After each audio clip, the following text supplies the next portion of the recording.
हौले हौले से दवा लगती है, हौले हौले से दुआ लगती है। मैं बड़े ही गर्व से कहता हूँ कि एक्चुअली मैं एक सामान्य परिवार से आया हूँ, सिर्फ अपने लिए जिया तो फिर क्या जिया, सपने बड़े देखे। ऐसा आंकलन करना तो बहुत ही मुश्किल है।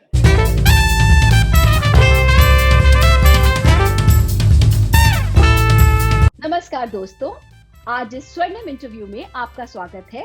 इस 50th गोल्डन इंटरव्यू में हम मिलेंगे उनसे जिन्हें अर्थशास्त्र का संपूर्ण ज्ञान है, जो हमारे देश की अर्थव्यवस्था में कौटिल्य की भूमिका निभा रहे हैं। डॉक्टर केवी सुब्रमण्यन वर्तमान में भारत सरकार के मुख्य आर्थिक सलाहकार, chief economic adviser to government of India हैं। Doctor Subramanian economic policy, banking और कॉर्पोरेट गवर्नेंस के प्रमुख विशेषज्ञ हैं।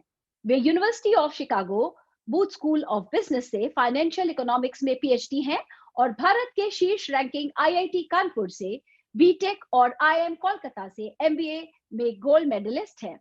डॉक्टर सुब्रमण्यन ने समृद्ध भारत के लिए एथिकल वेल्थ क्रिएशन की सराहना करते हुए पाथ ब्रेकिंग इकोनॉमिक सर्वे को लिखा है।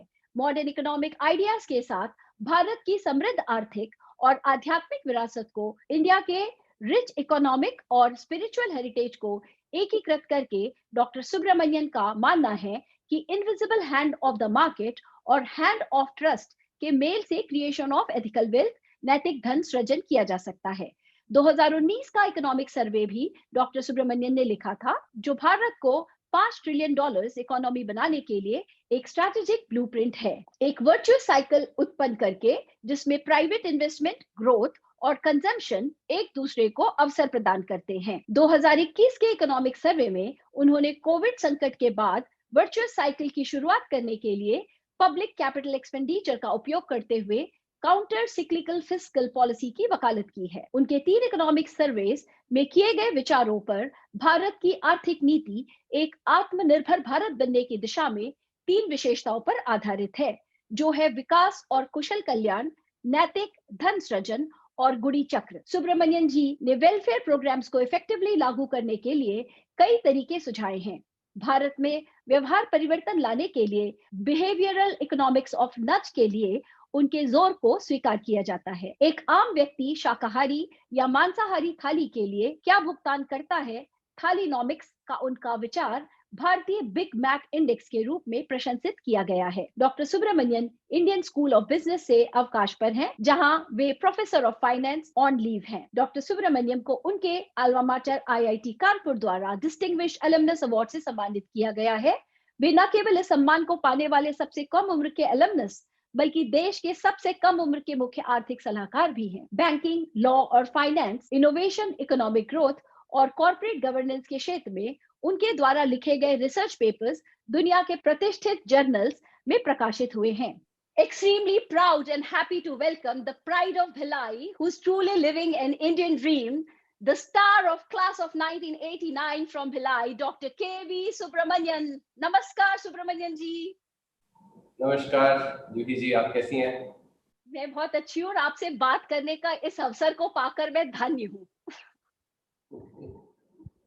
आपने इकोनॉमिक सर्वे 2021 में हमारे आर्थिक विकास की नींव के 3 फाउंडेशंस के बारे में बहुत खूबसूरती से बताया है, जिसके बारे में हम थोड़ी देर बाद बात करेंगे। पहले मेरा सवाल आपके जीवन के बारे में है।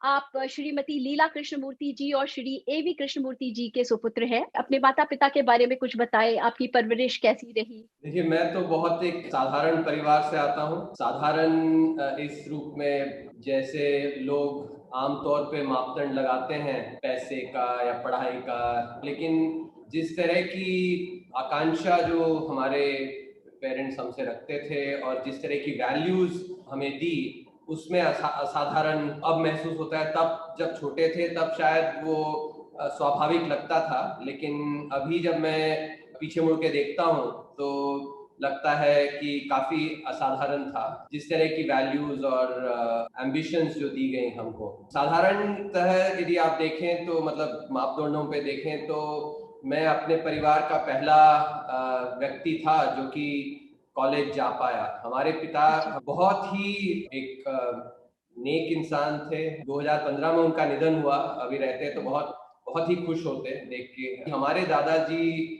जब मेरे पिताजी जब 7 साल के थे तब गुजर गए। तो उन्होंने अपनी पढ़ाई, जो स्कूल की पढ़ाई, वो अपने बड़े भाई और बड़े दीदी के उनके सपोर्ट के कारण पूर्ण किया। तो उसके आगे तो पढ़ नहीं पाए क्योंकि पैसे का अभाव था। तो जी। अपना स्कूल भी फिनिश करना, कई बार एक्चुअली जो मंदिर की जो बत्ती होती थी वहां पे बैठ के पढ़ना, ऐसे बहुत परिश्रम करके आए हमारे पिता। हमारे पिता और उनके जो 2 भाई थे वो पहले थे ऐसे जो किसी ऑर्गेनाइज सेक्टर में जॉब करना। तो हमारे पापा रेलवेज में थे। रेलवेज में हालांकि उन्होंने क्लास 3 पोस्ट में शुरू किया, लेकिन अपने मेहनत के कारण और अपने एम्बिशन के कारण एक्चुअली वो गैजेटेड ऑफिसर रिटायर हुए। तो ऐसा नहीं था कि हमें कोई किसी चीज का अभाव था। हमारे पापा और मम्मी हमें सब कुछ, मेरे को और मेरे भाई को सब कुछ वो प्रदान करते थे, खाने पीने का या पहनने का ऐसा कुछ अभाव नहीं था। लेकिन ऐसा नहीं कि जैसे अब दिवाली आती थी, हमारी हमारे जो बर्थडेज हैं वो दिवाली कुछ दिन पहले आती थी, तो हमें एक कपड़ा का सेट मिलता था जो कि हम अपने बर्थडे को भी पहनते थे। बर्थडे के लिए 1-2 घंटे पहनते थे, उसके बाद कहा जाता था कि इसको निकाल के रख दो ताकि दिवाली के लिए भी पहना जाए। तो मतलब एकदम एक मिडिल क्लास फैमिली। लेकिन हमारे मम्मी और पापा से पहले किसी ने इंग्लिश कॉन्वेंट में भेजने की साहस किसी ने उठाई नहीं थी।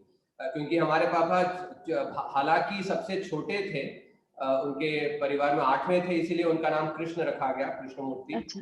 लेकिन वो अपने एक बड़े भाई और 2 बड़े दीदी, वो विधवा हो गए थे, तो उनका भी सपोर्ट करते थे। उसके कारण जो जो कि मतलब बचता था बहुत कम था। तो कई बार एक्चुअली हमको अंग्रेजी मीडियम में पढ़ाने के लिए हमारे पापा ने कई बार एक्चुअली जो वहाँ के जो मनी लेंडर्स जो होते थे उनसे उन्होंने कर्ज भी लिया है। जैसे कहा जाता है कि जितनी चादर है उतनी पाँव पसारो। जो नीति होती है, यदि हमारे पापा मम्मी वैसा वैसा सोचते, उनका सोच यदि वैसा रहता, साधारण सोच, सामान्यतः जो जी। सोच रहता है वैसा रहता, तो शायद हम इतनी दूर तो हम पहुंच नहीं पाते, पक्का ये मैं जरूर कह सकता हूँ। तो उनकी सोच जो है काफी असाधारण थी। हालांकि उस समय उनके पास जो भी अभाव था, उनकी सोच में अभाव नहीं था। ये हमारे पापा कहते थे कि परमानेंट जॉब तो है, तो जो अभी कर्ज लेते हैं दोबारा तब जब चुका देंगे, लेकिन पढ़ने का समय वापस नहीं आएगा। तो जी। इस ये जो सोच है, इसी के कारण जितना भी पहुंचा हूँ मैं और मेरा भाई भी। अगर मेरे ही जैसा आईआईटी कानपुर गया इलेक्ट्रिकल इंजीनियरिंग, उसके बाद आईआईएम अहमदाबाद, और देश विदेश में जेपी मॉर्गन में था, न्यूयॉर्क में। तो हमारे पापा मम्मी हालांकि बहुत ही साधारण उनकी जो मतलब अचीवमेंट थी in terms of education etcetera, लेकिन हम लोगों को जो परवरिश दी और जो हम लोगों को पढ़ाई का जो एक मौका दिया जिससे कि बहुत आगे जा पाए, तो ईश्वर की कृपा भी है। लेकिन सबसे पहले ये मेरा हमेशा मानना रहा है कि ईश्वर को हम अपने पेरेंट्स के रूप में देखते हैं, माता पिता गुरु देवम बोलते हैं। तो जी। तो उस रूप में एक्चुअली हमारे पापा और मम्मी का बहुत बड़ा एक श्रेय है, जितना भी जो भी हमने किया है। लेकिन उसके अलावा अब जब पढ़ाई पूर्ण हो गई उसके बाद भी हमारे पापा लेकिन हमेशा ये बताते थे कि जीवन जो है सिर्फ अपने लिए जीने की, गाय गाय भजड़े भी एक्चुअली अपने लिए जी लेते हैं, लेकिन मानव जीवन का एक अलग मीनिंग होना चाहिए। एक्चुअली मानव जीवन सिर्फ अपने लिए जिया तो फिर क्या जिया। तो वो जो एक प्रेरणा जो हमारे पापा दे गए वो काफी महत्वपूर्ण रहा है। मेरी अपनी सोच भी वैसी बनी। इसमें हमारे पापा का बहुत बड़ा योगदान रहा। इसमें पर्टिकुलरली हमारे पापा का ही मैं बताऊंगा कि वो कभी भी इस तरह की सोच में विश्वास नहीं करते थे। हमेशा कहते थे simple living and high thinking. And high thinking में ये कहते थे कि दूसरों के लिए करो। Almost 99.99% of human kind actually lives for themselves. If you want to be different, then try and have bigger objectives in life. And if at all there's someone who actually gave me those big ambitions to actually do something beyond me, it's actually the credit goes to my father. Awesome. And with Bhilai Education Charitable Trust, we are also trying to help the students, giving them basically the air beneath their wings. कोशिश कर रहे हैं हम लोग help करने की। तो ये जो आपका वार्तालाप अभी जो होगा, इसको देख के शायद बच्चों को बहुत प्रोत्साहन मिलेगा कि उनकी शुरुआत कहाँ से कहाँ पहुँच सकती हैं, ये सपने ज़रूर देखना चाहिए। सुब्रमण्यम जी, आप अपने जीवन के उन 3 सिद्धांतों या 3 या 4 सिद्धांतों के बारे में बताइए, जैसे आपने अभी इकोनॉमिक सर्वे में 3 प्रिंसिपल्स बताए थे, तो आप अपने जीवन में किन वर्च्यूज़ को फ़ॉलो करते हैं? पहले जैसे आपने सपनों के बारे में कहा, तो मैं ज़रूर कहना चाहूँगा कि सपनों में सीमा नहीं रखनी चाहिए। जो भी इस वार्तालाप को सुन रहे हैं, उनसे मैं यही दरख्वास्त करूँगा कि सपने बड़े देखें। ये एक बहुत अच्छा डायलॉग आता है, दिलवाले दुल्हनिया ले जाएँगे में फरीदा जलाल बोलती है कि सपने हुँ, देखो, लेकिन सपनों को सच होने का वो जो एक कंडीशन है, उसको मत रखो। लेकिन उसके लिए मेहनत करो, सपने सपने देखो और सपनों को पूर्ण करने के लिए मेहनत ज़रूर करो। तो ये पहला मैं कहना चाहूँगा। जहाँ तक मेरे सिद्धांत हैं, जैसे एक सिद्धांत मैंने बता दिया, हमारे हमारे पापा की देन है कि थोड़ा निस्वार्थी होना, या फिर स्वार्थ लेकिन एक ऊँची स्तर की स्वार्थ, मतलब शायद अपने स्वार्थ के लिए हम सब कुछ करते हैं, लेकिन जब हमारा स्वार्थ ऐसा हो कि हम किसी और के लिए कुछ करें, उससे हमें आनंद आनंद आए, तो वो एक एक्चुअली ऊंची स्तर की स्वार्थ है, ना कि सिर्फ अपने लिए, कपड़े लिए, जो भी लिए, मतलब अपने लिए किया, तो वो एक निचले निचले स्तर का एक स्वार्थ हो गया। तो पहला एक मेरा सिद्धांत ये रहा है कि जो किसी और के लिए कुछ करने से आनंद आए, तो वो एक दूसरी बात जो मैं बहुत ही शायद कम उम्र में समझ गया था, और जिससे कि मुझे बहुत फायदा हुआ, कि हम जो भी कुछ करते हैं अपने जीवन में, वो अपनी अपनी खुशी के लिए करते हैं। हुँ, अ, कई लोग ये सोचते हैं कि मान लीजिए जैसे पैसे से, नाम से, या फिर शोहरत से इनसे खुशी आएगी, लेकिन ये भी जानना योग्य है कि ये सब साधन हैं। जी। और इन साधनों से ऐसा ज़रूरी नहीं है कि खुशी आए।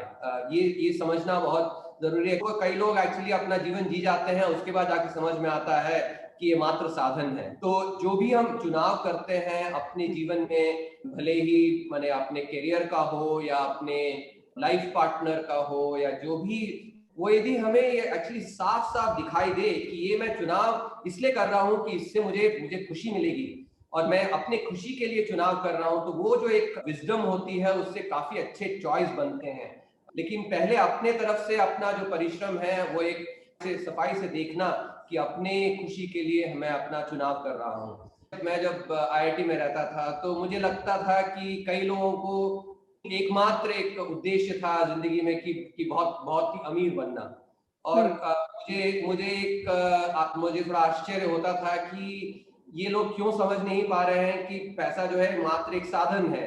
मुझे लगता था कि ये शायद जब पैसा आ जाए तब जाके इनको लगेगा कि अरे ये तो हमने मिथ्या में एक ऐसे कदम लिए, क्योंकि पैसा जब आ गया उसके बाद फिर समझ में आया कि इससे तो खुशी नहीं आती।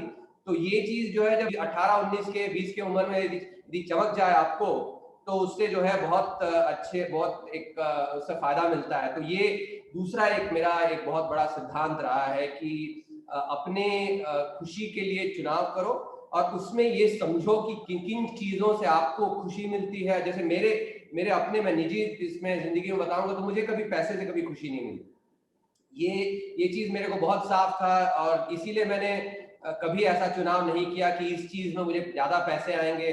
तो वो तो मुझे एक बहुत बड़ा एक मिथ्या वाला कदम लगा, और छोटी उम्र में ये एक्चुअली एक ऐसी एक परिपक्वता आना जो है, मैं बहुत अपने आप को खुशकिस्मत समझता हूँ। इसके अलावा तीसरा सिद्धांत जो है, जो कैरेक्टर के बारे में, वैल्यूज़ के बारे में जो हमारे माता-पिता हमसे बताते थे, वो हमने उसको एक्चुअली एक कोशिश की है ज़िंदगी में ढालने की। क्योंकि उससे जो है सबसे ज़्यादा हमें ही आनंद मिलता है। क्योंकि अपने चेहरे को आप शीशे जब में अपना चेहरा जब देखते हैं तो। दर्पण में जब देखते हो, तो जब जिस चेहरे को आप पाते हो, आपको लगता है कि जो आपको सीख मिली थी उसको आपने ढालने की कोशिश की है, तो जो एक आनंद आता है, वो आनंद किसी और चीज़ से नहीं आ सकता। ये दूसरा सिद्धांत से ही एक्चुअली आप जोड़ भी सकते हैं, क्योंकि अपने आनंद के लिए करिए।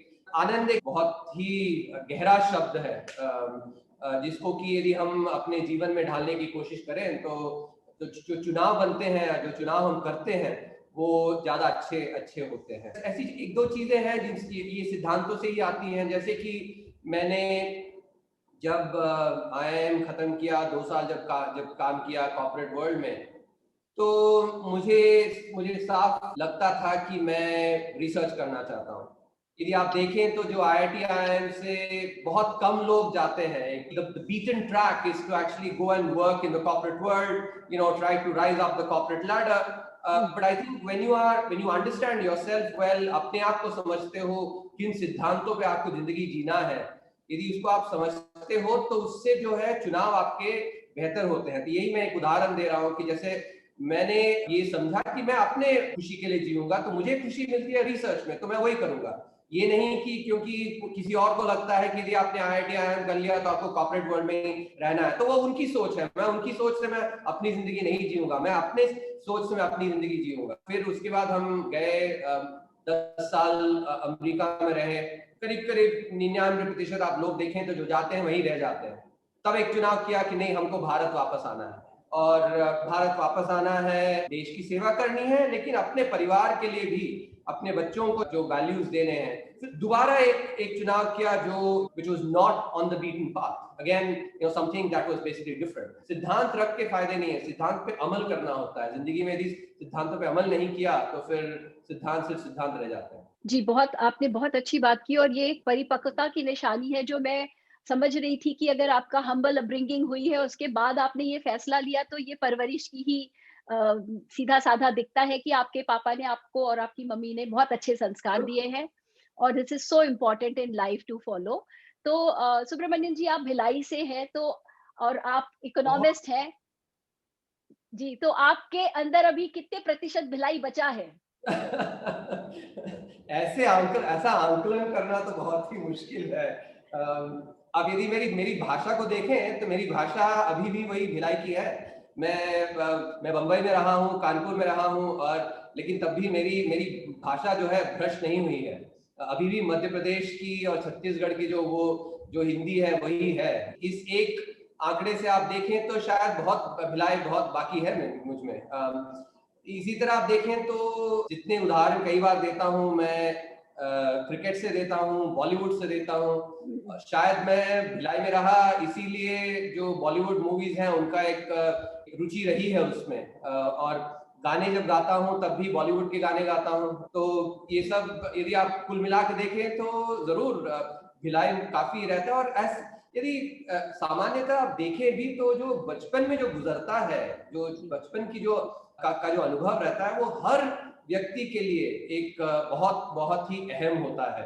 ये मेरे लिए अलग नहीं है, और क्योंकि मेरा बचपन भिलाई में गुजरा तो इस जो इन्फ्लुएंस है वो मेरे जिंदगी में रहेगा. एक चीज जैसे आपने आप इकोनॉमिस्ट के रूप में पूछा, तो चूंकि मैं एक साधारण परिवार से आता हूँ, यदि आप मेरे रिलेटिव्स को देखें, मेरे जो और प्रियजन हैं कई, तो मैं काफी सारे जो सामान्य जनजीवन में जो कठिनाइयां होती हैं भारत में, उनको मैं अनुभव करता हूँ. क्योंकि हम ऐसे एक परिवार से आए हैं तो हमारा जो सामान्य जो जीवन है उससे कभी एक नाता छूटा ही नहीं. तो इससे मुझे इकोनॉमिस्ट के रूप में भी काफी इसमें मुझे मदद मिलती है. क्योंकि जब भी मैं किसी एक कदम पे सोच विचार करता हूँ तो जो गांधी जी की जो एक तालिस्मान है, जो गांधी जी कहते थे कि वो जो दरिद्र नारायण है, उस दरिद्र नारायण को याद करो, और जो आप कदम ले रहे हो उससे उसका भला होगा कि नहीं, ये एक सवाल अपने आप से पूछो. ये एक सिद्धांत है, लेकिन यदि आप सामान्य जीवन जो दरिद्र नारायण है उसका जो अनुभव है उसको आप यदि रोज प्रतिरोज यदि आप देखते नहीं है तो ये सवाल मात्र सवाल रह जाता है. लेकिन उस सवाल को फल देने में यदि आपको अनुभव रहता है कि सामान्य जीवन का, तो वो एक बहुत अच्छा सूचकांक बना रहता है जिससे कि आप कदम ले सकते हो. तो ये भी, इसका भी बहुत बड़ा महत्व रहा है मेरे जिंदगी में. मैं बड़े ही गर्व से कहता हूँ कि एक्चुअली मैं एक सामान्य परिवार से आया हूँ, और इससे जो मुझे फायदे मिलते हैं उन फायदों में उसके लिए मैं बहुत ही कृतज्ञ हूँ काफी, जो ऊपर वाला है भगवान की मैं मुझे ऐसे एक बैकग्राउंड मिला. जी, सुब्रमण्यम जी, आपको इंडियन स्कूल ऑफ बिजनेस द्वारा 2019 में professor of the year award से सम्मानित किया गया है. आपके छात्र आपकी बहुत प्रशंसा करते हैं और एक वीडियो मैंने देखा है तो मुझे लगता है काश मेरे टीचर भी आप जैसे होते तो शायद मैं इकोनॉमिक्स के बारे में कुछ सीख जाती. तो आप प्लीज कुछ ऐसी टिप्स शेयर कीजिए कि how to be a great professor.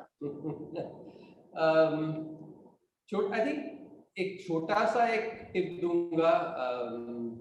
तो जो भी आप कॉन्सेप्ट समझाने की कोशिश कर रहे हैं, वो यदि आप सामान्य व्यक्ति को समझा पाए, उस तरह आप यदि उसको कोशिश करें छात्रों को समझाने के लिए, तो जरूर उससे उससे छात्र समझ जाते हैं। और दूसरा ये मैं देखता हूं कि जो उदाहरण आप दो, उदाहरण बहुत ही महत्व रखते हैं किसी भी कॉन्सेप्ट को समझाने के लिए। एक आम आदमी को अगर समझाना है कि एक चीफ इकोनॉमिक एडवाइजर उनकी जिंदगियों को कैसे प्रभावित करते हैं, तो आप एक लेमैन लैंग्वेज में क्या कहना चाहेंगे? इस कॉन्सेप्ट को, उदाहरण को समझाने के लिए उदाहरण देता हूँ। जी।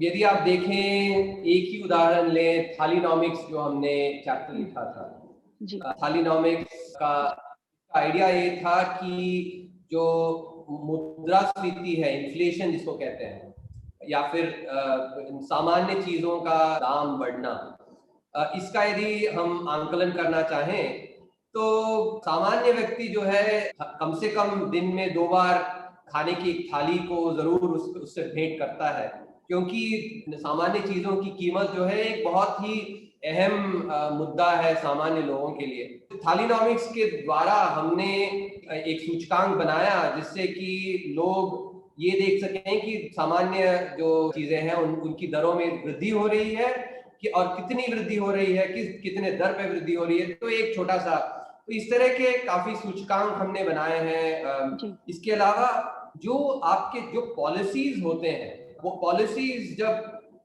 उसकी जब फायदे आते हैं, जब सरकार जब मान लीजिए एक पोर्ट बनाती है, एयरपोर्ट बनाती है, या फिर रोड बनाती है, तो उससे रोजगार बनते हैं। और रोजगार जो है एक सामान्य व्यक्ति के लिए बहुत बहुत अहम है। मैं जैसे पहले भी बता रहा था कि मैंने अपने जीवन में अपने पिताश्री के उनके जब उनका एक फॉर्मल सेक्टर में जॉब होना इंडियन रेलवे में, उससे जो हमको फायदा हुआ हमने देखा है। तो रोजगार जो है एक सामान्य व्यक्ति के लिए बहुत अहम है। तो जो हम कदम लेते हैं उनका, और जो जिन कदमों पे हमने ध्यान दिया है पिछले 2-2.5 सालों में, सबसे ज्यादा हमने उस रोजगार पे ध्यान दिया है। ये जरूर ध्यान रखें कि जो हम कदम लेते हैं उसका असर 1-1.5 साल बाद आता है, क्योंकि कदम जो है लिए जाते हैं उसके लाभ तुरंत नहीं आते। जैसे एक और उदाहरण दूंगा, जो रब ने बना दी जोड़ी में एक बहुत अच्छा गाना आता है, हौले हौले से दवा लगती है, हौले हौले से दुआ लगती है। तो जो अच्छी चीजें हैं उनकी जो फायदे हैं वो हौले हौले होती हैं। वाह वाह, बहुत अच्छा। और आपके ये जो एग्जाम्पल्स क्रिकेट के और बॉलीवुड के आप लेके इकोनॉमिक सर्वे भी समझाते हैं, मुझे लगता है इसमें लोगों को दिलचस्पी बढ़ती जा रही है। तो इसी बात पे ये बताइए चीफ इकोनॉमिक एडवाइजर साहब, कि लोगों को, बच्चों को इकोनॉमिक्स लेना चाहिए, और आप उनको क्या भविष्य में किस तरह के करियर्स देख रहे हैं इकोनॉमिक्स से रिलेटेड? इकोनॉमिक्स बहुत एक अच्छा सब्जेक्ट है, क्योंकि हर चीज को आप इकोनॉमिक्स के नजरिया से देख सकते हैं। एक उदाहरण देता हूँ, जैसे घर पे आप हम लोग सब अचार खाते हैं। यदि आप देखें तो अचार एक चीज है जो कि सामान्यतः घर में बनाया जाता है। हमारी माँ, दादी माँ वगैरह अचार हमेशा घर में बनाती थी। भले ही आप मान लीजिए समोसे खाना चाहें तो समोसे आप घर में ना बनाएं, आप उसको खरीद लें, लेकिन अचार एक ऐसी चीज है जो आप घर में बनाते हैं। तो एक सामान्य जीवन का एक सामान्य एक मुद्दा, इसको भी लेकिन आप इकोनॉमिक्स से समझ सकते हैं। क्यों अचार क्यों हम घर में बनाते हैं? क्योंकि जो चीजें हम इस्तेमाल करते हैं, जो क्वालिटी बोलते हैं इकोनॉमिक्स में, क्वालिटी ऑफ इंग्रेडिएंट्स, क्योंकि ये जो आप क्वेश्चन है इकोनॉमिक्स में एक बहुत एक अहम मुद्दा होता है, बाय वर्सेस मेक, कि मैं कोई चीज, कोई वस्तु, उसको मैं घर में बनाऊं या फिर उसको खरीदूं। कंपनियां भी ये करती हैं कि उसको मैं कोई प्रोडक्ट है, उस प्रोडक्ट को मैं घर पे अपने कंपनी के अंदर बनाना चाहिए कि उसको मैं उसको प्रोक्योर करना है। जैसे आप देखें, यदि किसी ऑटोमोबाइल कंपनी को लें, तो ऑटोमोबाइल कंपनी जो है उसकी जो कार की जो बॉडी है, उस कार की बॉडी को वो खुद बनाए। तो एक ऑटोमोबाइल कंपनी की जो चॉइस है और घर में आचार खरीदना है या बनाना है, इतनी जो मतलब विविधता है इन चॉइसेस में, इन सब को हम अर्थशास्त्र से समझ सकते हैं। तो आप देखिए कि कितना प्रभाव रहता है अर्थशास्त्र का। जैसे हम जो सरकार जो जो जो टैक्स लेती है, जो आयकर लेती है, तो उस आयकर का उससे कर से उससे क्या उससे वो 1 रुपया जो है 1 रुपया उसको हेल्थ केयर में लगाना चाहिए कि एजुकेशन में लगाना चाहिए या फिर लोन माफी करनी चाहिए। तो ये जो है 3 चॉइस है, लेकिन वो 1 रुपया जो आप लगा रहे हैं वो यदि आप लोन माफी करते हैं तो शायद उससे जो उसका परिणाम है वो जो 1 रुपया है वो उसको अच्छी लागत नहीं हुई, बल्कि आपने मान लीजिए उसको हेल्थ केयर में लगाया तो उससे जो है लोगों का जब हेल्थ बढ़ता है तो उससे एक्चुअली सभी लोगों की काफी फायदा होता है। तो इस तरह के जो बहुत ही महत्वपूर्ण जो चुनाव करने होते हैं ये भी एक अर्थशास्त्री करता है। एक और तरीके से देखा जाए तो जिनको बहुत मान लीजिए गणित में रुचि है, जिनको एनालिटिकल स्किल्स में काफी रुचि है, वो इकोनॉमिक्स में आ सकते हैं। और इकोनॉमिक्स में लेकिन सिर्फ आप यदि मैथमेटिक्स करेंगे तो वो काफी नहीं है, आपको वो आइडियाज आपको उसको समझाना भी पड़ता है। तो soft skills and hard skills, you know, as an economist you need to have both hard skills, analytical skills, and at the same time excellent soft skills as well to be able to present your ideas. So ये सब से देखें तो जो engineering है जिनकी mentality हो या फिर जो सोशल साइंसेज है, सब हर कोई इकोनॉमिक्स में आ सकता है। तो इसीलिए एक बहुत बड़ा एक मोटिवेशन है, मुझे लगता है कि लोग बच्चों को अर्थशास्त्र समझना चाहिए।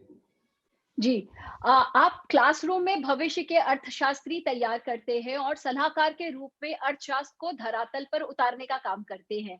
तो ये दोनों कार्य आप कैसे निभाते हैं? क्या कौन सा काम बहुत कठिन लगता है आपको और क्या चुनौतियां आती हैं इनमें? दोनों में अपनी ही चुनौतियां हैं एक्चुअली। इसमें जब हम भावी अर्थशास्त्री जब हम तैयार करने की कोशिश करते हैं तब हमें उनको मोटिवेट करना होता है कि आप इस चीज को समझें, और हमें समझाना होता है ऐसे तरीके में कि ताकि वो सामान्य ज्ञान भी हो, कोई इकोनॉमिस्ट ना हो, इकोनॉमिक्स की ट्रेनिंग ना हो तब भी वो समझ जाए। तो उस तरह की चुनौतियां होती हैं। जब हम आर्थिक विषयों पर सलाह देते हैं तो यहाँ पे भी हमें, क्योंकि जो डिसीजन मेकर्स होते हैं, डिसीजन मेकर्स उनको काफी सारा ज्ञान होता है, काफी एक्सपीरियंस होता है, लेकिन अर्थशास्त्र के जो टेक्निकल डिटेल्स हैं वो उनको जानने की जरूरत नहीं है। इसीलिए जब हम उनको सलाह देते हैं तो यहाँ पर भी हमें सलाह ऐसे देना होता है ताकि एक सामान्य व्यक्ति उसको समझ पाए और उसका जो भी हम सलाह देते हैं उससे क्या फायदे होंगे तो वो दिखाएं। तो दोनों में एक एक्चुअली मुझे तो लगता है कि काफी सामंजस्य है कि यदि आप अच्छे एक टीचर हैं तो उससे आपको फायदा मिलता है जब आप सलाह देते हैं उसमें भी। और इसके अलावा सिर्फ टीचिंग की नहीं, रिसर्च की बहुत महत्व होती है, क्योंकि जो हम सलाह देते हैं वो, और मेरा ये हमेशा मानना रहा है कि मैं सिर्फ अभिप्राय नहीं देता, opinion, I do not give opinion, I actually give research based advice. There's a big difference between the two. एक अभिप्राय में और एक एक्चुअली अच्छी तरह आपने शोध किया हुआ एक जब आप सलाह देते हैं उनमें बहुत फर्क होता है। अभिप्राय में आपको कोई होमवर्क करने की जरूरत नहीं होती है, डेटा लाने की जरूरत नहीं होती है, और वो मैं कदापि नहीं करता। मैं हमेशा एक अच्छी तरह शोध किया हुआ सलाह देता हूं, जिससे कि तो उससे जो मेरा रिसर्च बैकग्राउंड है उससे काफी फायदा मिलता है। क्योंकि जब आप रिसर्च करते हो तो आप समझते हो कि किस तरह उनका विश्लेषण करना है और किस तरह उसको एक्चुअली एक एनालिसिस इस तरह करनी है ताकि आप उनको एक प्रभावी तरीके से आप जो डिसीजन मेकर्स हैं उनको बता सकें कि इससे जरूर फायदा होगा।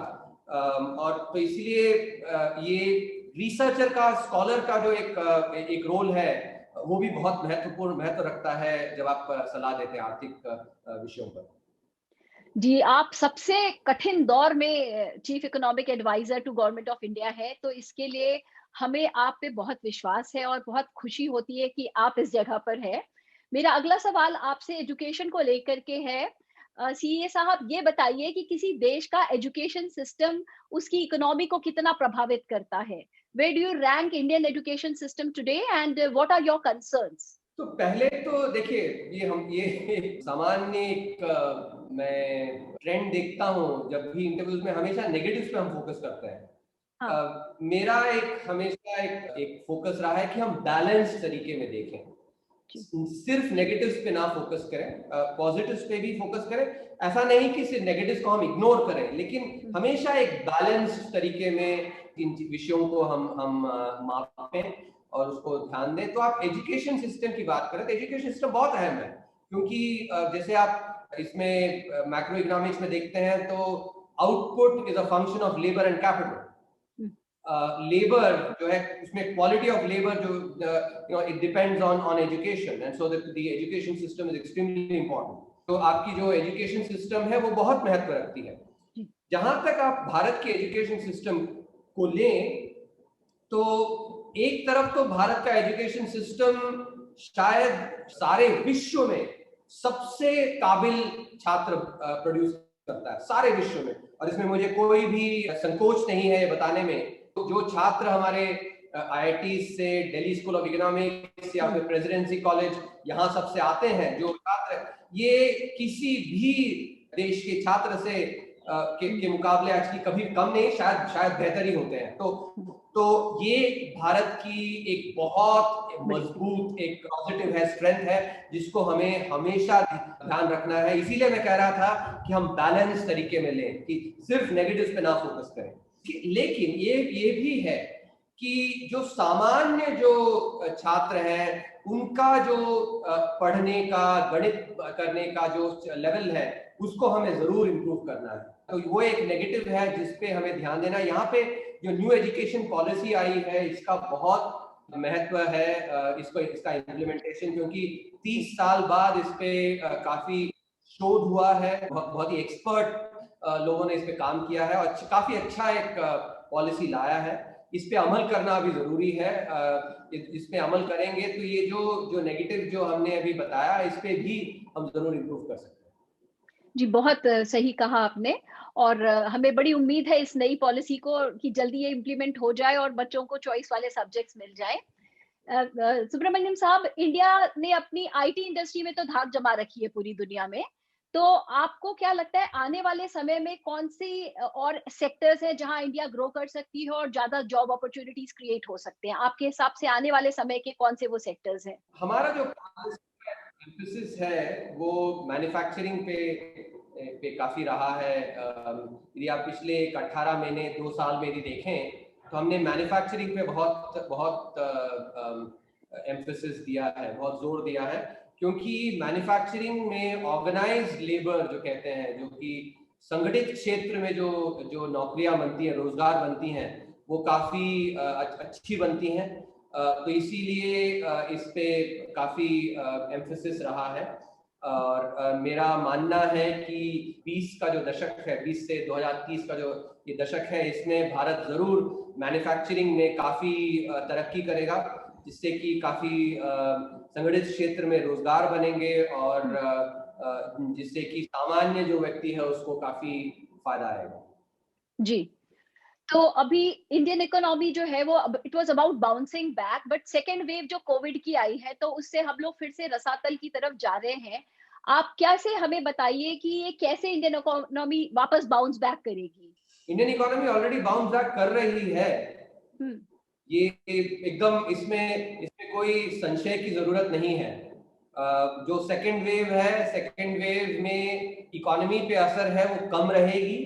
अच्छा। क्योंकि पहला वेव जब आया था उस तब अनिश्चितता बहुत थी, पीपी किट्स थे नहीं, टेस्टिंग इंफ्रास्ट्रक्चर नहीं था, किस तरह ट्रीट करना है तो डॉक्टर्स अभी भी सीख रहे थे। तो इसीलिए तब हमें नेशनल लॉकडाउन और काफी इंटेंस लॉकडाउन करना पड़ा, क्योंकि वो उस समय भारत के लिए सही था।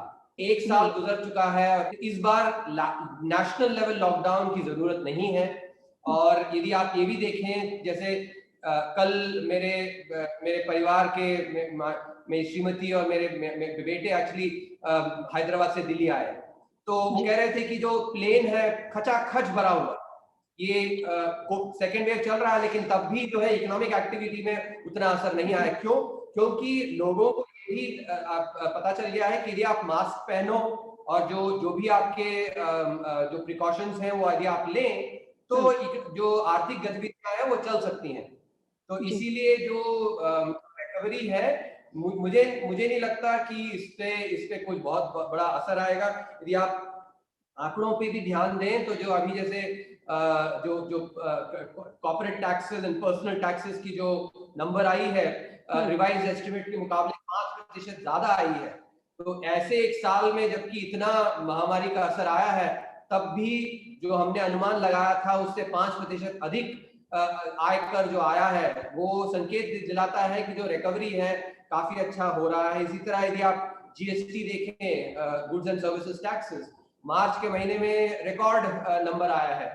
मार्च के महीने में ही नहीं, एक्चुअली आप सितंबर से देखें तो एक्चुअली नंबर जो है जीएसटी के काफी अच्छे आ रहे हैं। जीएसटी इन पे मैं ध्यान दूंगा क्योंकि ये जो है आपके जीएसटी कंजम्पशन टैक्स है, कंजम्पशन होती है उस पे जो कर लगाया जाता है वो जीएसटी है। तो जब कंजम्पशन अच्छी होती है तभी आपकी आय भी अच्छी आती है। तो ये आंकड़ों पे भी देखें तो एक्चुअली काफी रिकवरी अच्छी चल रही है। मुझे नहीं लगता कि इससे बहुत बड़ा असर आएगा। थोड़ा ये जरूर है, हम सबको ध्यान देना है, भारत में सबको सतर्क रहना है, सतर्कता बरतनी है, लेकिन इससे मुझे नहीं लगता कि आर्थिक जो प्रभाव है बहुत ज्यादा होगा।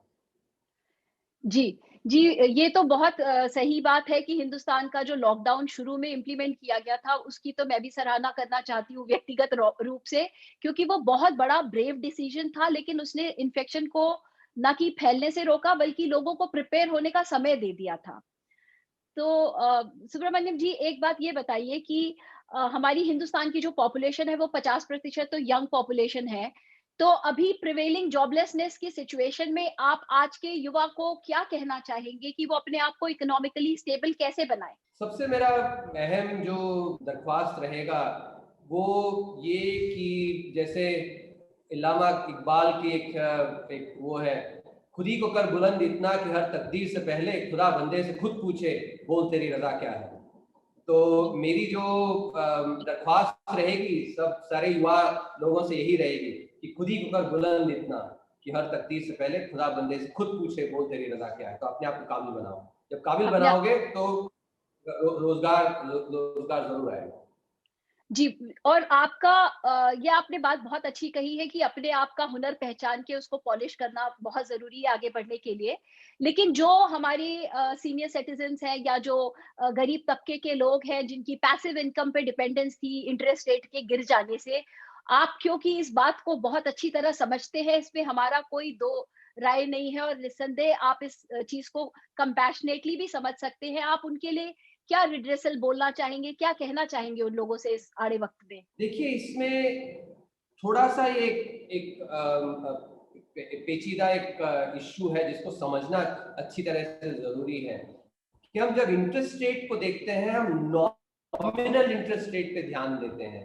लेकिन जो सीनियर सिटीज़न्स हैं या फिर जो कंज्यूमिंग क्लास है, उनको रियल इंटरेस्ट रेट पे ध्यान देना चाहिए। फ़र्क क्या है? Nominal interest rate minus inflation is your real interest rate. क्यों? क्योंकि जब मान लीजिए आप यदि आप 100 रुपया आपने निवेश किया, जिससे कि आपका 10 रुपया मान लीजिए नॉमिनल इंटरेस्ट पे 10 रुपया आपका ब्याज आ रहा है। यदि आपका जो दाम बढ़ने की जो दर है वो यदि आपकी कम हो गई, तो जो आप क्यों पैसा किस लिए रखते हैं? पैसा इसलिए रखते हैं ताकि आप जो चीज आप खरीदना चाहें उसको खरीद पाए। यदि आपकी जो महंगाई की दर है वो काफी कम हुई है। ये ध्यान रखिए कि जब 2012, 13, 14 वगैरह में मुद्रास्फीति की जो दर थी वो करीब 12-13% थी, जिसके उसके मुकाबले आज की तारीख में करीब 5% है, 5.2%। तो जो सामान आपको 100 रुपये में मिलता था मान लीजिए 2011 में, वही सामान आपको 112 रुपये हो गया था जब एक्चुअली एक साल में 2012 के। आज की तारीख में क्या होता है, जो सामान 100 रुपये में मिल रहा था 2020 में, वो आज की तारीख में 105 रुपये में मिल रहा है। तो ये जब नॉमिनल इंटरेस्ट रेट घटता है लेकिन इन्फ्लेशन उससे ज्यादा घटता है, तो आपकी जो खरीदने की जो क्षमता है उस क्षमता में उसमें बढ़ोतरी होती है। तो ये ध्यान रखना है कि आप सिर्फ नॉमिनल रेट ऑफ इंटरेस्ट को ना देखें, आपकी जो रियल रेट ऑफ इंटरेस्ट है उसको देखें। क्योंकि अंततः जब आप पैसे को मापते हैं तो पैसा इसीलिए मापते हैं कि उससे आपकी खरीदने की जो क्षमता है उससे वो बढ़ी है या कम हुई है। तो इसीलिए मैं ये नहीं मानता कि जो real rate of interest, nominal rate of interest है उसको देखना सही है। रियल रेट ऑफ इंटरेस्ट आप देखें तो वो बढ़ी है, इसीलिए लोगों की जो खरीदने की क्षमता है वो कम जरूर नहीं हुई है। जी। ग्लोबल जेंडर गैप इंडेक्स 2020 में इंडिया 153 देशों में 112वें स्थान पर रहा, जो औसतन जो हमारी महिलाओं की पॉपुलेशन है वो लगभग 50% है। तो महिलाओं की स्थिति भी छुपी नहीं है किसी से। आप अर्थव्यवस्था योजनाएं और फिस्कल पॉलिसीज पर क्या विचार कर रहे हैं, जिससे महिलाओं को कुछ सहारा मिलेगा और हमारा लेवल थोड़ा, जेंडर गैप थोड़ा कम करने में सहायक होगा? इसमें यदि आप देखें 2018-19 का जो आर्थिक सर्वेक्षण था उसमें हमने बिहेवियरल इकोनॉमिक्स ऑफ नड्ज, जिसमें कि हमने जेंडर इक्वालिटी पे काफी सारे आइडियाज दिए, क्योंकि जब आप ये जो समानता की बात करते हैं इसमें जो नॉर्म्स है, कल्चर है, उसका काफी असर रहता है। और हमारे कल्चर में यदि आप देखें तो जो शक्ति की पूजा होती है, महालक्ष्मी की पूजा होती है, तो ये हमारे पास ऐसे काफी सारे नॉर्म्स हैं। या यदि आप अर्धनारीश्वर को लें, जो कि जिसमें कि शिव जी और पार्वती अर्धनारीश्वर बनते हैं, जो कि समानता दर्शाता है। तो इसमें ये जो ऐसी जो हमारे पास जो नॉर्म्स है, इसको लेके हमें कल्चर में एक्चुअली बदलना है। और इसमें महिलाओं का काफी महत्व है कि जब महिलाएं अपने पुत्रों को जब वो सीख देती हैं, तो वहां पे सबसे अहम है कि वो ये बताएं कि आप में और जो मेरी पुत्री है उसमें कोई फर्क नहीं है। लेकिन कई बार आप देखें तो जिस तरह की सीख मिलती है, जैसे मैं अपने तरीके से कहता हूँ, मैं जब कॉलेज जा रहा था तो मेरी माताश्री ने मुझे ज्ञान दिया, तो उन्होंने कहा कि ये मत सोचना कि वो तुम पुरुष हो, तुम कुछ भी कर सकते हो। यदि तुम किसी स्त्री का दिल दुखाओगे तो उसका जो कर्म है उसका फल तुमको जरूर आएगा। ये मुझे सीख मिली थी, ऐसा हमारे माताश्री ने हमको बताया था। तो इस तरह की जो सीख है, ये हर स्त्री अपने पुत्र को ये बताए कि आप एक स्त्री को वस्तु के रूप में ना देखें, उसको आप सम्मान दें। और यही हमारी जो धरोहर है, हमारी धरोहर यही सिखाती है। उस धरोहर का क्या फायदा यदि उसको हम जीवन में ना ढाल पाए, सिर्फ किताबी मात्र एक्चुअली उसको पढ़ें, तो उससे क्या फायदा। तो ये जो है सामान्य लोगों को ये समझना जरूरी है कि माताओं को अपने पुत्रों को सही तरीके से एक्चुअली ज्ञान देना है। वहीं से जननी से ही ये जननी होगी इसकी। तो ये सबसे अहम है। सरकार कदम उठा रही है, लेकिन इससे जब सामान्य व्यक्ति जब समझ जाए कि स्त्री को और पुरुष को एक समान देखें और स्त्री को वस्तु के रूप में ना देखें, और ये माताएं सीख अपने अपने बच्चों को दें, अपने पुत्रों को दें, तो उससे जो है तभी बदलाव आएगा। और जिस तरह का ये रहता है कि नहीं आप तो पुरुष हो, आप कुछ भी कर सकते हो, तो उससे जो एक गलत सीख आती है, जिससे कि जो आचार विचार जिस तरह बनता है लड़कों का, वो गलत बनता है। तो ये बहुत अहम है और इसको मैं बहुत विनम्रता से मैं दरख्वास्त करूंगा सारे माताओं से कि अपना दायित्व लें, ताकि जब अपने परिवार में अपने पुत्रों को ये सीख देंगे, हर माता ये करे, तो देश को बदलने में बहुत ज्यादा समय नहीं लगेगा। आपने बहुत अच्छा किया, ये शिफ्ट इन माइंडसेट के बारे में बताया और बहुत सही तरीका है। तो इसी श्रृंखला का ये लगभग लास्ट सवाल है आपसे सुब्रमण्यम जी। एक बात बताइए कि चाइना जो है वो कम्युनिस्ट कंट्री से कैपिटलिस्ट नेशन बना है, तो क्या हिंदुस्तान को कैपिटलिस्ट नेशन बनने के लिए अपना सोशलिस्ट पाथ छोड़ना पड़ेगा?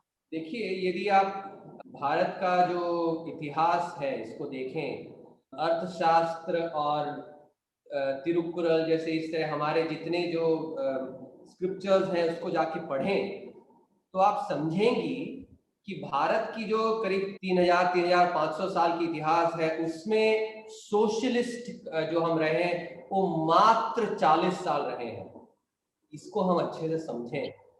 3,500 की जो सालों की इतिहास में, उसमें 40 साल क्या मात्र एक बिंदु भर भी नहीं है। तो ये जो है इसको अच्छी तरह समझें। तो ये सोशलिज्म, और सोशलिज्म ने क्या दिया हमें गरीबी दी। 91 तक हम सिर्फ गरीबी बांटते रहे। गरीबी बांटने के बजाय एक्चुअली यदि हम प्रॉस्पेरिटी बांटे, तो कैपिटलिस्टिक मॉडल जो है उसमें कैपिटलिज्म और डेमोक्रेसी में उसमें काफी सारे हर मॉडल में कुछ अभाव होते हैं। वो अभाव इसलिए होते हैं कि मनुष्य भगवान की तरह परफेक्ट नहीं है और हम मनुष्य उस मॉडल को बनाते हैं। तो लेकिन democracy and capitalism are actually the best models out there. Every other model, including socialism, and we've seen that in India, and Nehruvian socialism in particular, actually has really led to India's recording very, very low rates of growth. So I actually will emphasize the data is very clear that in a history of 3,500 years, that tryst with socialism, which never ever delivered the promised tryst with destiny, must be abandoned, and that is what India is now doing. I think you're referring to the Sone Ki Chidiya, and there's a book recommended by you which was talking that India was the global leader for about maybe 17th century or something like that, right? Yeah, no, see, ये सोने की चिड़िया वाली जो बात है वो actually I don't use that metaphor because वो एक अभिप्राय बन जाता है। रिसर्च पे बात कर रहा हूँ मैं, आंकड़े, यदि आप आंकड़े लें, एंगस मैडिसन की किताब है ये। एंगस मैडिसन ने एक शोध किया था और उन्होंने दर्शाया था कि still 1750 AD, India accounted for more than 1/3 of world's GDP. Just to give you a sense of how much of an economic dominance this is, take a country like the United States, which we all people in our generation recognize as the world's economic superpower. You know how long the US has been the world leader in terms of its contribution to GDP? 50 years. 50 years. Half a century. So compare 17 and a half centuries with half a century. And ask the question, what is the proportion of world GDP that the United States maximum accounted for?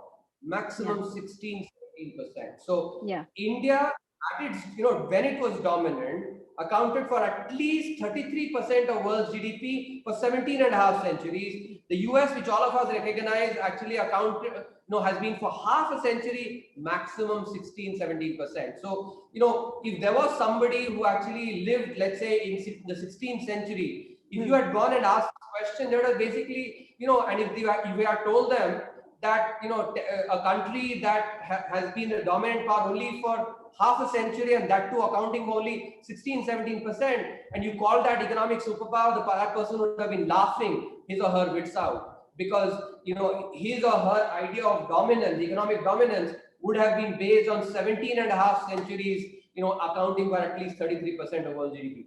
That is the point that I'm mentioning, actually, because there is this perception that Sone ki chidiya actually log samajhe abhipray nahi, data.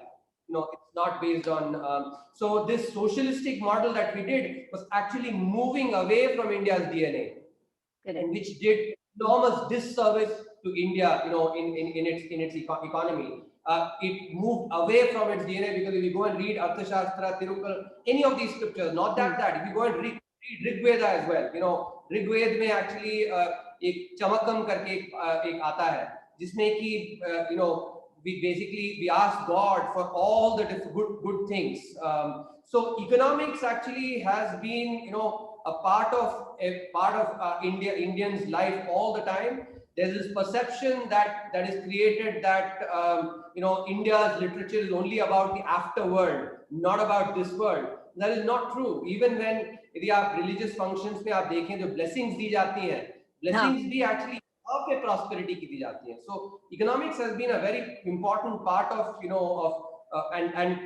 and the model that India followed was one of trade, ethical wealth creation, dharma, arth, kama, moksha, the four noble pursuits, of which arth is a noble pursuit. Socialism basically is, and Nehru, for instance, said that profit is a dirty word. Don't ever mention that in front of before me. And yet we are a culture which writes Shubh Labh.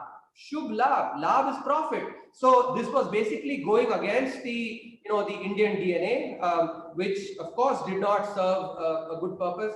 And I think we are it's good that that has been buried, and the necessary burial. Right. So it has been a wonderful time, but now we are heading to rapid fire round. where the कोई छोटा question यहाँ को जल्दी जल्दी answer देना है, ठीक है? सो आपके हिसाब से एक इकोनॉमिस्ट की सबसे महत्वपूर्ण क्वालिटी क्या होती है? आपकी बेस्ट क्वालिटी क्या है? इंटेग्रिटी। अच्छा। महाभारत क्योंकि आप कई बार कोट करते हैं, उसके श्लोक्स भी पढ़ते हैं, तो इन 3 सिचुएशंस में आप किस महाभारत के कैरेक्टर से अपने आप को एसोसिएट कर पाते हैं as chief economic adviser? Shri Krishna. Professor of finance? Professor of finance, that's a tough one. Karn. हाँ, और as KV Subramanian, yourself? Arjun, because I want to be ultimately as an individual learn as well from Shri Krishna as Arjuna got to. I think if you look at all of history, the best student was Arjuna because he got to learn from none other than Shri Krishna. So Arjun would be the character I would have as an individual. So, what is the most irritating question that you are often asked? There are no irritating questions. There are good questions and maybe possibly not so good questions. No question is irritating. That is, I think, one of the essential aspects that a teacher realizes very quickly is that there is never an irritating question. Okay, I was actually thinking in terms of interview, but it's okay. Thanks. Acha. Which books are you currently reading? I am actually reading a book now it's called the Economic Sutras, which is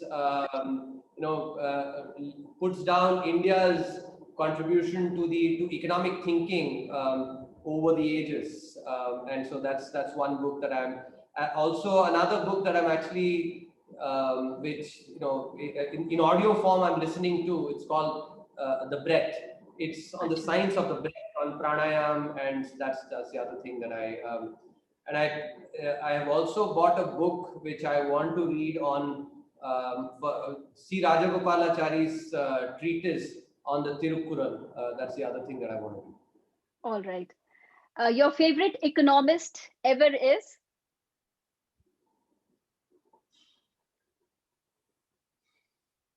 Kautilya. आपको reaction से बताना है, ये thumbs up, thumbs down, just show your reaction.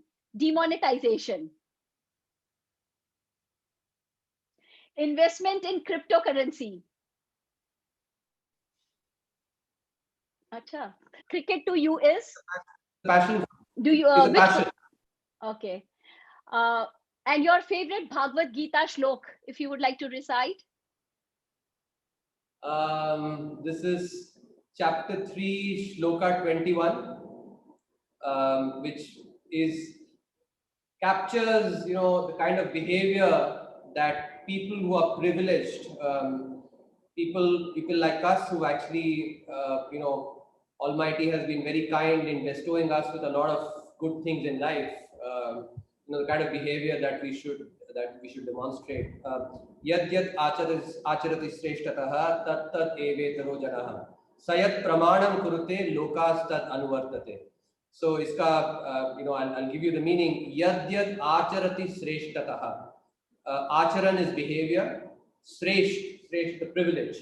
So the way the privileged behave, yad yad acharati shreshtatah tat tat evetaro janah. That way, evetaro janah. Janah is basically the common people follow the behavior of the privileged. Sayat pramanam kurute. I think this is the most important part of this shloka. It's not just talk, but praman. Praman in Hindi means proof. Actual proof of that behavior. Sayat pramanam kurute lokas tat anuvartate. Lokas is basically lokjan, anuvartate. That's how they actually follow. So, it's us as privileged people, we should be setting example, through our behavior, because that's what, others look at and follow. It could be as parents. As parents, we actually are looked at, by our kids. It could be as, as people who had the privilege to get educated in good places. It could be as people who actually are, as citizens. But I think in each one of these roles, I think this is one shloka that really motivates me a lot, and that's why I wanted to share that. This is so beautiful. And chief economist adviser बनने के बाद अब क्या next आपका क्या है? Nobel prize की तरफ बढ़ रहे हैं? See, this is this would be anathema to all that I've lived. I have not really set specific goals. One of the key aspects that Vedanta teaches you is to be in the present. Whatever responsibility comes to you at this point in time, do it with the highest level of integrity, with the utmost passion, and to the best of your ability. Kal kisne dekhi hai? Better just focus on the present, do the responsibility that you're given in the best manner possible. So but I must say, actually, I'd be very happy just being a professor, because that's what I was. That's my first love. Teaching and doing research is something I thoroughly enjoy. Even if I have, I'm given the opportunity to live my life again, I will make the same choice to become a professor. So I just enjoy that, and honestly, I have actually felt very privileged to have gotten this opportunity. But once this role is over, I'd be very happy to just be a simple professor. Doctor Subramanian, आपने interview के लिए ये समय निकाला और हमारा सम्मान बढ़ाया, इसके लिए हृदय तल से आपका धन्यवाद. I won't forget this day ever in my life. Thank you so much. नमस्कार. दोस्तों, ये दौर हम सब के लिए कठिन समय है, पर हिम्मत ना हारिए, थोड़ी सहन शक्ति बढ़ाइए. ये समय भी बीत जाएगा. इस दुनिया में कुछ भी स्थायी नहीं है. उम्मीद है आपको आज का ये संवाद पसंद आया होगा. जल्द मिलते हैं. नमस्कार.